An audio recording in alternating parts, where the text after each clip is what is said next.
On this edition of Locked On Angels, we've got some bad news on Robert Stephenson from this weekend, and we'll tell you if it impacts him and his ability to be ready for opening day. Plus, the Angels played 3 games this weekend, 2 at the Major League level and 1 spring breakout game, and we're going to recap all 3 for you coming up. It's time to get locked on with Mike and John, and this is Locked On Angels. You are Locked On Angels, your daily Los Angeles Angels podcast. Part of the Locked On Podcast Network, your team every day. Thanks for making Locked On Angels your first listen of the day. You can find us anywhere you get your podcasts, including Apple Podcasts, Spotify, and SiriusXM by searching Locked On Angels. And if you want to give back to the Super Halo Bros for all the Super Halo content, here's some things that you can do. Leave us a rate and a review on Apple Podcasts. If you're watching on YouTube, hit that thumbs up button. And if you're not subscribed already, please subscribe and become a Locked On Everydayer. And whether you're watching or listening, come over to YouTube, leave a comment. It's one of the best ways to get in touch with us. Be a part of the conversation. And today's episode is brought to you by FanDuel. Make every moment more with FanDuel. New customers, join today, and you'll get $200 in bonus bets if your first bet of $5 or more wins. Visit FanDuel.com/lockedon to get started. Thanks for being here for this episode of Locked On Angels, where it's your team every day. You've got the Frisch Brothers here with you, a.k.a. the Super Halo Bros. My name is John, and that's my brother Mike. And my name is Mike, and that's my brother John. Mike, it's our 3rd season here at Locked On Angels as the Super Halo hosts of Locked On Angels, and we're here 5 days a week talking Angels baseball with you Monday through Friday. We're happy that you decided to join us today. On today's show, we're going to recap the weekend games, including the Spring Breakout Game with all the young stars from the Halos. We'll talk about those games on Saturday and Sunday as well, played by the Major League stars. Mike, we had some breaking news on Friday, and then the news just kind of continued to roll out throughout the weekend. So why don't you get us up to speed on that? Yeah, there were 4 pieces of breaking news. First, the game was canceled on Friday, but that didn't matter because there was so much news that came out. Yeah. We got word, second piece of news is we got word that Robert Stephenson might not be ready to start the season after all. Stephenson is feeling enough discomfort that he might run out of time to be available for the opener on March 28th. That was according to Ron Washington. The Angels already performed the testing that they needed to perform on Stephenson to assess the seriousness of the injury. According to Wash, he said now it's just a matter of time of just getting through the discomfort. Robert understands what the issue is. I think he's got a better grasp of some of the stuff that he's going to have to deal with. It will get better in the distance, but before that, he was unsure. Wash also said that Stephenson was a bit scared. He's never had that kind of discomfort before, but they say that it's nothing major, which is good news. Mm-hmm. Now he knows what it is and will progress a little quicker, but I don't know if he'll be quick enough to get ready for the opening day game. So, Johnny, question on this. Yeah. This is a bummer news, not being able to see Robert Stephenson at all. And they did pay him a lot of money this offseason, and it feels so Angels, doesn't it? But I think that the question then would be, so who takes his spot in the bullpen if he's going to be on the IL to start the season? Yeah, if I have to look at who's available, you've got guys like Ben Joyce, Gio Zuniga, Hunter Strickland, and Drew Pomeranz.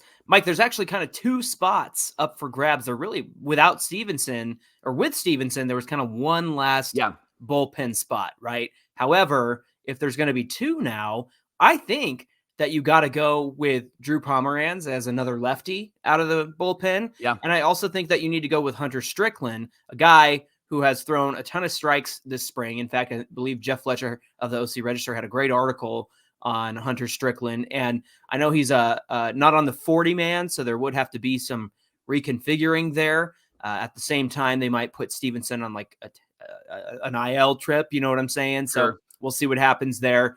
But you and I have talked about Ben Joyce possibly being in this bullpen, and he has looked a lot better. I will give him that credit than he did the first outing or 2.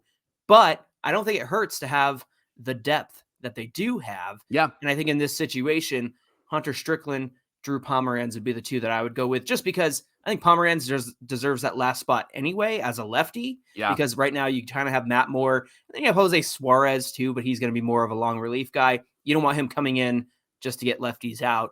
You want to leave that to kind of Matt Moore and Drew Pomeranz. Mike, I got a question for you about this. Okay.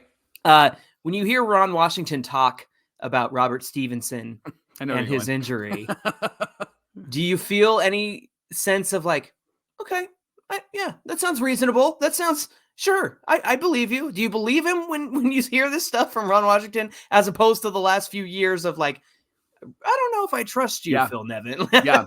I initially believed, and you know me, I believe people, I'm naive. I fall in love with people real fast. You know me, I'm like, sure, that's got to be right? But then my Angel stories fandom, like that, it's got to be true. Right, yeah. And then my Angel fandom from the last few years with the ridiculousness of the state-run media of the Angels started to get me, and I went, oh, I don't know. But it was that line that Wash said, like, we know the seriousness of it. It's not that serious. It's not like surgery serious. It's not like he's going to miss 6 months serious. Mm-hmm. And so that was what kind of put me at ease, that we never really heard from Phil Nevin or prior leadership, because when they talked about things, it was always, yeah, he's going to take the day off. No big deal, right? It was there was never a seriousness. There was never in-depth conversation about it. And so what I appreciated about what Wash brought to us was a level of, we know it's discomfort. We know that it's not super serious. And now Robert knows what he needs to do to get ready for the season. Now, the third piece of news that came out over the weekend came from Ken Rosenthal, and he shared this on Foul Territory with our friends Scott Braun and Eric Kratz and AJ Brzezinski. He's not a friend. He said that Arte has refused to budge on spending for Blake Snell or any other free agents, Mike. Arte told Jeff Fletcher early in the spring that I'm not going to spend money just to show that we're spending money unless it's going to substantially change the team.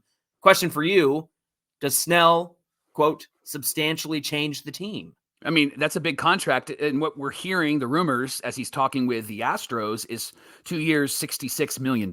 And so that's a big contract. And then he would want an opt-out for 2024. I don't know if he substantially changes the team, but I do know that he would help this team. And quite honestly, John, if you're going to throw $33 million just this year at a guy and you're not going to go over the luxury tax, and it's this far into spring training, why the heck not? Why not just say, yeah, we'll give you this money, 2-year deal, and then he wants to opt out after 2024? Yeah.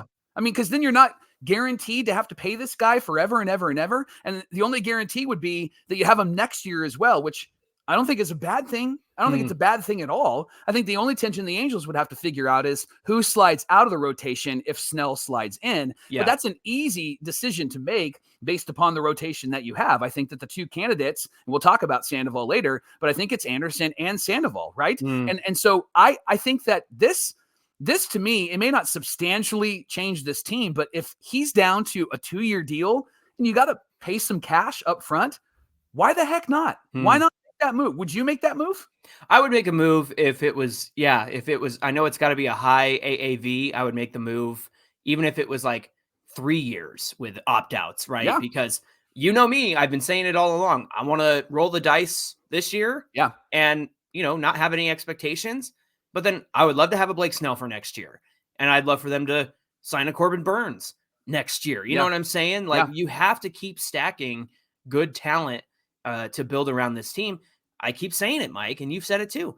We got to do what the Rangers did. They brought in Semien and Seager and had a 67 win season the next year. And because they were planning on, hey, we got some dudes coming up. We got some guys in development.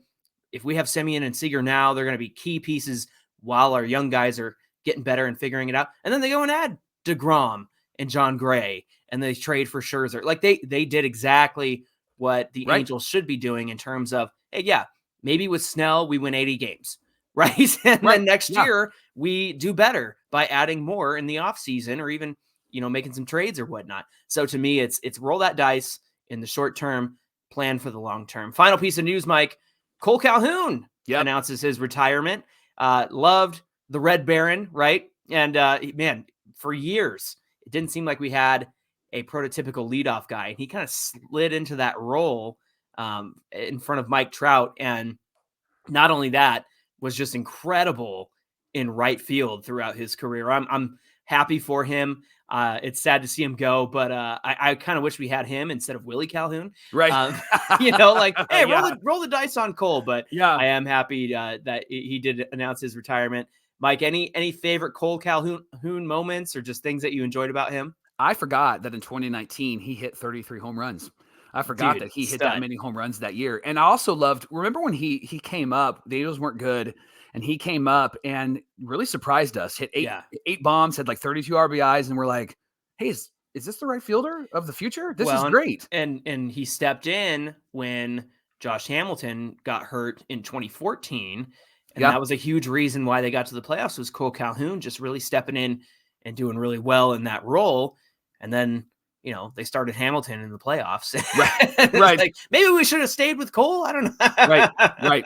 I loved him out there. His defense was great. And it was kind of nice this weekend after he announced his retirement to see the highlights get posted on Twitter and social media. And one of the reasons why I love the highlights is because Victor Rojas is making the calls. So good. And I love Victor Rojas. Yeah. In fact, he just called a college baseball game this weekend, and there was a whole thread of people going, wait, that's Victor Rojas. Yeah, it is. Now we forgot how good he was. And so I love the Kole Calhoun highlights with the Victor Rojas, diving in the big, right? Like Rojas does such a great job. He doesn't get too high, doesn't get too low, doesn't scream. He stays within himself. He's your prototypical perfect announcer. He's a pro. Hey, thanks for making Locked On Angels your first listen every single day. Coming up, Spring Breakout Game happened with all of the prospects from the Angels and the Dodgers. Who impressed?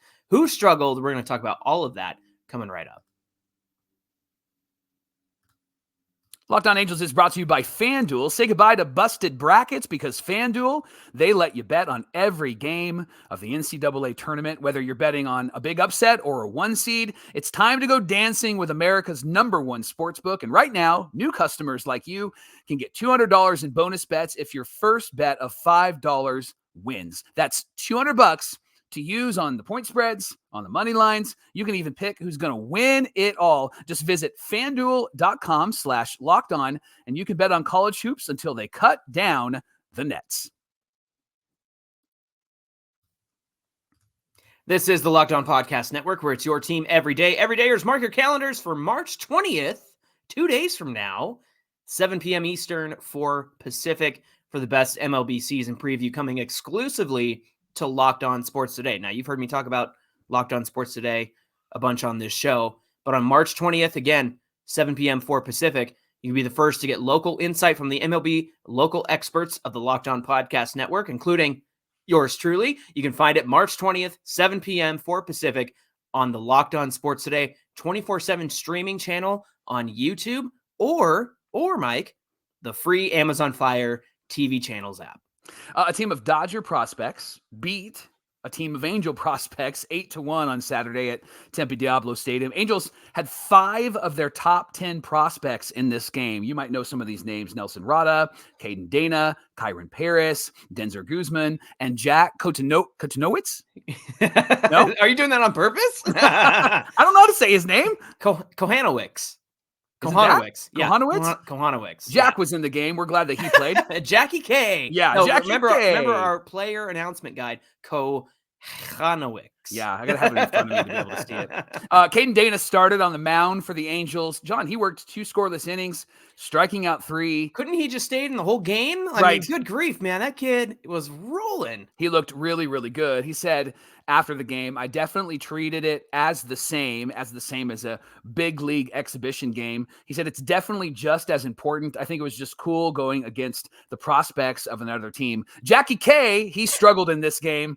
He allowed 6 earned runs, Johnny, in 1 2/3 innings.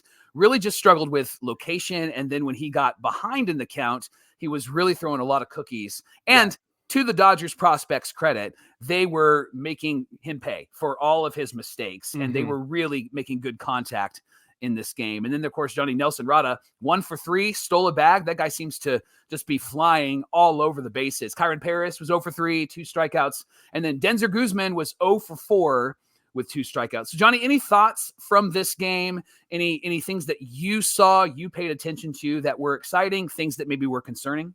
Yeah, I think when you think about Dana and Nelson Rada, Caden Dana and Nelson Rada, you can see I get so excited for those guys. And every time they're on the field and every time they've been out there in spring training, I'm like, dang, these are some dudes, and granted, Rada's young. He's 18 years old. Caden Dana's 20 years old. They're the youngest guys on the roster, but they have the most upside, Mike. In my opinion, it really shows the gap between those kinds of, well, no, Dana was a draft pick, Rada, international free agent.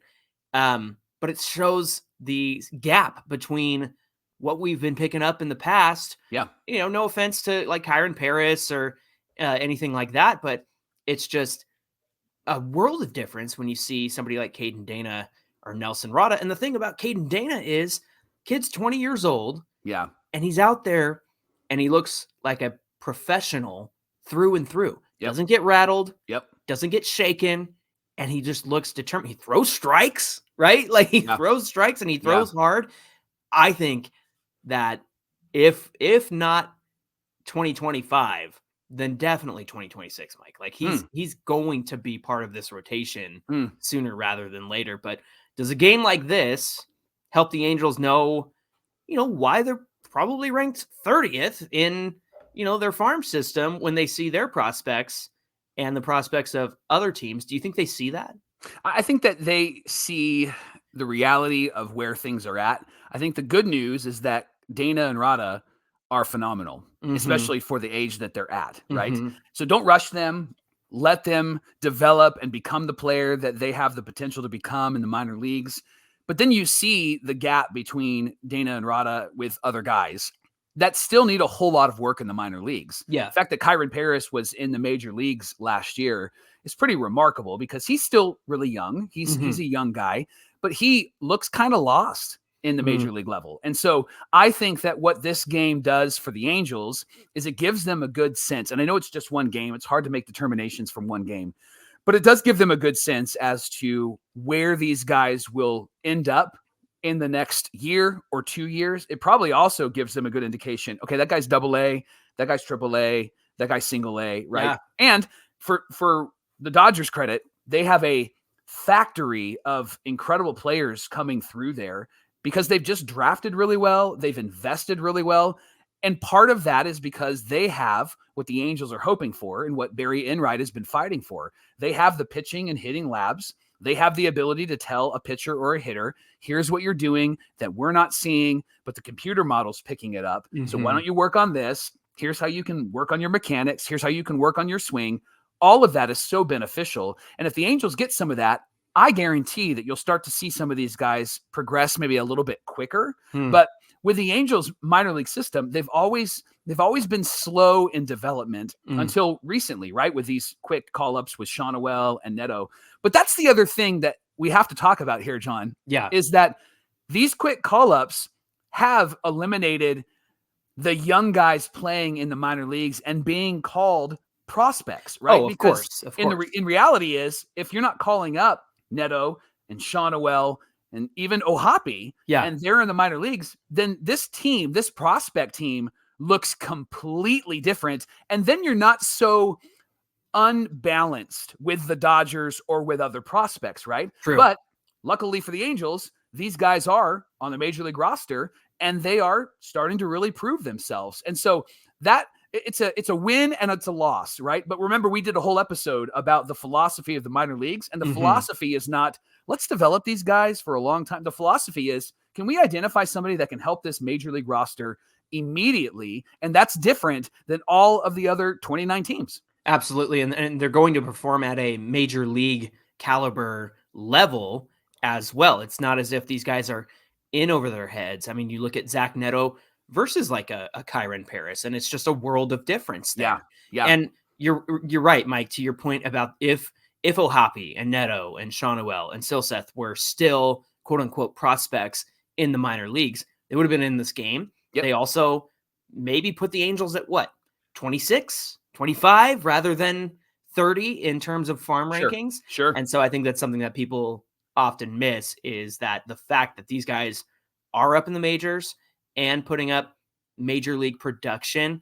Now, I know that Sandoval was only there for 29 games last year. We'll see how this year goes, but he makes for a professional at bat. He's got a great eye up there. Right. And it's interesting to me, and I brought this up on the show before, Mike. I think Perry Manassian's strategy has been, I'm going to rely on the college systems who have more at their disposal in terms of developing their players than the Angels do currently. Yep. And I think that's paid off because you see guys coming out of college and able to make an immediate impact because they're not wasting away in the Angels, player development minor league system. Now, hopefully that changes with Barry Enright and what he's pushing for and Perry Manassian's pushing for and everything like that. At the same time, it really makes a difference when you see these guys are producing at a major league caliber of level.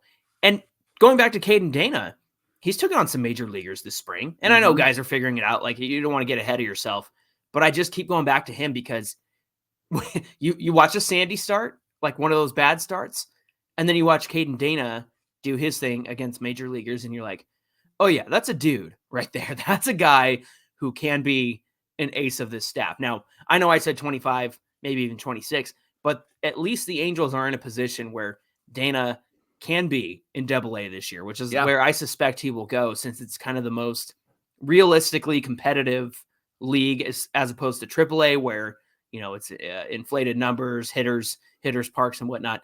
So I'm looking forward to seeing what he does this year. Totally could see him being on the Trash Pandas this year.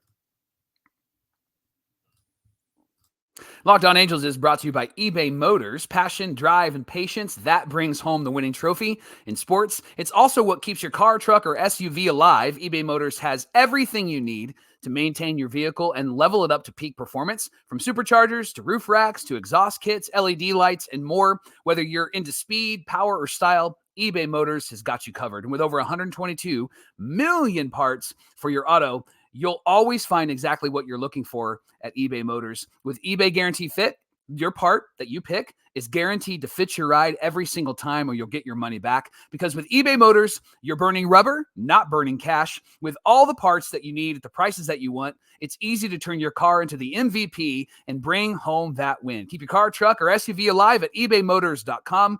Eligible items only. Exclusions do apply. eBay Guarantee Fit is only available to U.S. customers. Mike, there were a couple games on Saturday. Obviously, the Friday game against the Mariners got rained out. I blame it on the Mariners. They're from Seattle. So yeah, there you go. There was an A game and a B game. And in the A game, which was on TV, Mike, Jose Soriano started this one. As we all know, the Angels are working on stretching him and Andrew Wantz. Now you made me do it. Thank you. Andrew Wantz as starters. Jose Soriano went 3 1/3 innings pitched, 3 hits, 3 runs, 1 earned, 2 walks, and 4 Ks. But Mike, the bullpen was strong in this one. Yeah. Gio Zuniga got a scoreless inning. Ben Joyce pitched a scoreless inning. He did allow a hit, but then got a double play. Mike, Hunter Strickland, right-hander, struck out the side in 1 inning of work. Yep. He's got 9 strikeouts and no walks in 7 1/3 innings this spring, and he's allowed 1 run. So again, I think that is a tick on the scorecard for Hunter Strickland, at least coming up and getting that Robert Stephenson spot if he's not going to be ready on opening day. Mike, what are your thoughts on Jose Soriano, this experiment? I know he's had Tommy John in the past. He's a young guy. He's 25. It's interesting to consider that they, picked him as a starter early. He was a starter early in his career, and then he became a reliever. What are you thinking so far about this Soriano thing? Well, I think that the thing that they're going to have to focus on right now is what happens with Robert Stephenson, and do they want to move Soriano back into the bullpen, because he was a good bullpen piece for them in 2023. They do have other options, as you've mentioned, which is great. And so I think that maybe since they've moved him into a starting role and they're stretching him out, I think you got to stay there. And the reason why I think you got to stay there is because of the history of the Angels. We've seen Matt Theis and Taylor Ward moved around to multiple positions. Hey, let's try him here. Let's try him there. And I get in the minor leagues that you have that flexibility and that ability. But I also think, and this was true when we talked to Davis Daniel, consistency and knowing what it is that your role is so important to the mental capacity and the mental focus of every player. And so for Soriano to say, you're a bullpen guy, now you're a starter, now you're a bullpen guy again, that can really mess him up, right? And so I think that he's somebody that they should continue to move forward, because he hasn't been bad. He's figuring it out. Yeah. I just don't think we'll see him at the major league level anytime soon. However, he might be somebody that could do a spot start, and he can get a lot of innings in AAA. If he can do it at the young age of 25 with the pitches that he has, he's got a lot of swing and miss ability. Yeah. I'd really be excited to see him progress as a starter. What about you? Yeah, this is the perfect example of development. He's figuring out how to be a starter. He's figuring out how to go multiple innings. And when you have the luxury of having the conversation that you and I just had of, man, who gets those 2 last bullpen spots? There's so many options. When you have that luxury, Yes. you don't need to flip Soriano back to a bullpen role because you have plenty of supplemental pieces who can fit into that bullpen. And yeah, send Soriano to AAA or maybe even AA and put him as part of that Trash Pandas rotation and see what he does there. But again, this is the luxury of having all of those bodies, all of those bullpen pieces that the Angels picked up. So I could definitely see Soriano continuing this development. Mike, in this game, Ward had a home run, his first of the spring. Trout for him. had a double. Trout had 8 hits in his last 25 at-bats coming into that game after starting spring 0 for 10. He said 80 at-bats, that's about where he wants to be at the end of spring training just to get timing right. Now, Trout also stole his first base of the spring. I know we talked about it the other day, and apparently the first stolen base didn't count because Sandoval got thrown out at home. So the official scorer on that apparently hates the Angels. No, I'm just kidding. In the B game, Mike, Chase Silseth, he went 5 innings pitched, Mike. 2 hits, 2 earnies, 3 walks, 7 strikeouts. You got to love to see that. Carlos Estevez, 1 inning. Luis Garcia, 1 inning. Silseth, best starter coming out of spring. What do you say? I think Griffin Canning's giving him a run for his money, but I think that those 2 guys are the 2 guys that you can for sure count on to start the season. That's why if they do sign a Blake Snell, Canning and Silseth have to be in this rotation. 1, because they've both been really good, but 2, they are right-handed pitchers, and the Angels need that. Right. And Canning hasn't walked anybody, I don't think, this spring, or he's maybe walked 1, but he's been really consistent with his pitches. And also for Silseth, I think Silseth has got that ace mentality in his mind. And again, I think we might be pleasantly surprised this year when we talk about no expectations and we want to see the players improve. Silseth is one of those guys that I'm going to be paying really close attention to. Yeah, he's going to be a lot of fun this year, and I'm happy that he'll get a spot in the rotation right out of the gate. Mike, Sunday, Sandoval. Whew, what a much better game from Patrick Sandoval. They're going up against Zach Gallen, Mike. And in this one, Gallen was the best he had been all spring for the Diamondbacks. And it ended up being a 2-0 loss for the Halos against the Diamondbacks. And it was pretty much the regulars in this game in the lineup for the Angels. But going back to Sandoval's stat line, listen to this: 4 1/3 innings, 5 hits, 1 earned run, 2 walks, 5 strikeouts on 77 pitches. That's good news because you think he's probably getting to 100 pitches maybe by the end of the 6th or the 7th. If that was the pace he was on. Mike, some things I noticed about Sandoval, and I got a graphic here for those watching on TV or on YouTube, and I'll explain it to you if you're listening.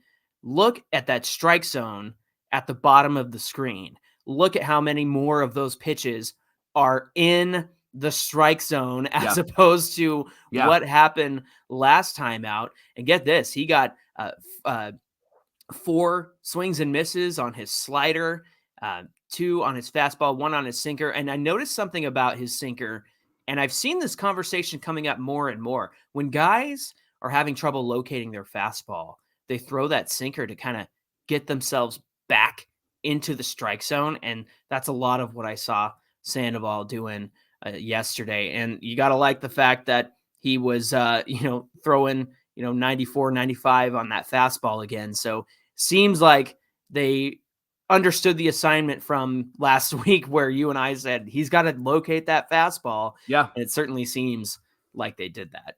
John, you mentioned the lineup. This looked like it might be what the Angels run with regularly during the regular season. Rengifo was hitting at the top. He played third base. Sandoval was at first. Trout was batting third. He's in center field. Rendon was the DH. He was batting cleanup. Then it was Ward, Drury, Moniak in right field, O'Hoppe at catcher, of course, and then Zach Neto. So this lineup, you happy with this lineup? Would you want to see some pivots? I know that we'll see some players like Adele jump in there and Hicks jump in there, but for the most part, do you like how this played out, or would you make some pivots? Well, Rengifo is a leadoff guy last season. His best numbers came at the number 1 spot. They did, yeah. And so that will be interesting to watch if they decide to keep him there. But I'm not sure he gets into every game because of the kind of infield situation they have going on.